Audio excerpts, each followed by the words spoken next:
후의 미래 누가 주도할 것인가? 인호, 오준호, 미지 비즈. 뿌리, 줄기, 열매의 비유는 기술이 유기체적인 관계를 맺고 발전한다는 걸 잘 보여주는 듯 합니다. 그런데 블록체인, 암호화폐가 디지털 경제의 중요 이슈로 떠오르고 나서 시간이 흘렀지만 개념 정의가 명확하지 않아 혼란을 초래합니다. 블록체인과 비트코인, 암호화폐를 같은 개념이라고 여기는 사람들이 많습니다. 우선 블록체인을 어떻게 정의할 수 있을까요?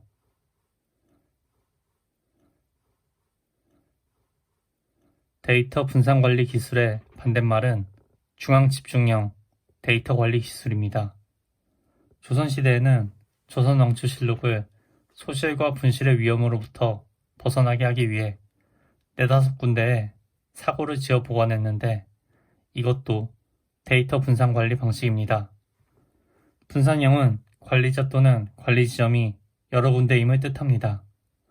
관리 지점이 한 군데일 경우 그곳만 공격하면 전체 시스템을 마비시킬 수 있는 단일 장애 지점 위험이 있습니다.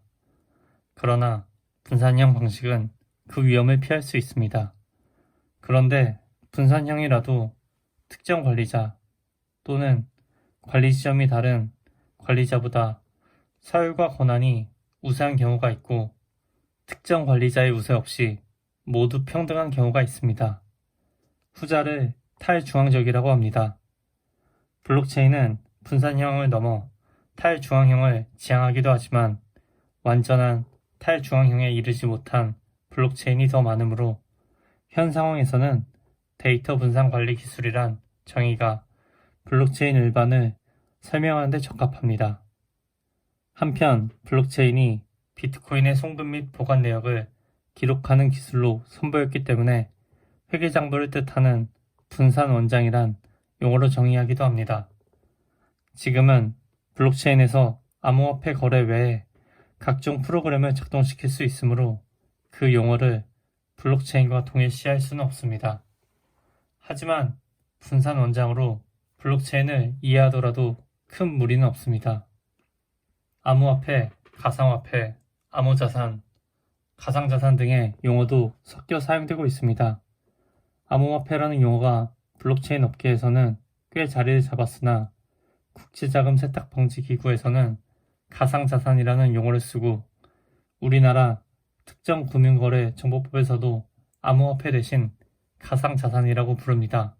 개념은 다른 개념과 구분하기 위해서는 정확성이 요구되지만 본질적으로 사회적 컨센서스의 문제이기도 합니다.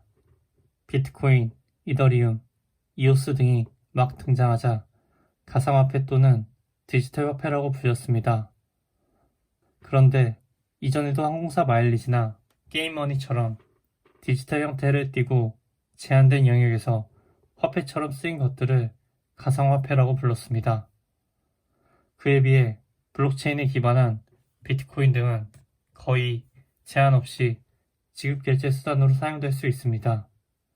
그래서 이들 화폐를 기존 가상화폐와 구별해 암호화폐라고 부른 것입니다. 암호화폐는 강력한 암호화 기술로 데이터를 보호한다는 뜻과 블록체인 시스템에서 전송되고 보관된다는 뜻을 포함합니다.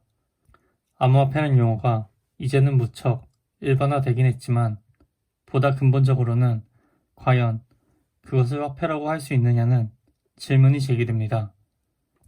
화폐는 좁은 의미로는 법으로 정한 법정 화폐이고 넓은 의미로는 지급 결제 수단으로서 통화를 말합니다. 그러나 현재 암호화폐들은 비트코인, 이더리움 등 극소수를 제외하고는 범용 지급 결제 수단으로 쓰이지 못하고 있습니다. 여러 이유가 있지만 극심한 가치 변동이 그 한 가지 이유입니다.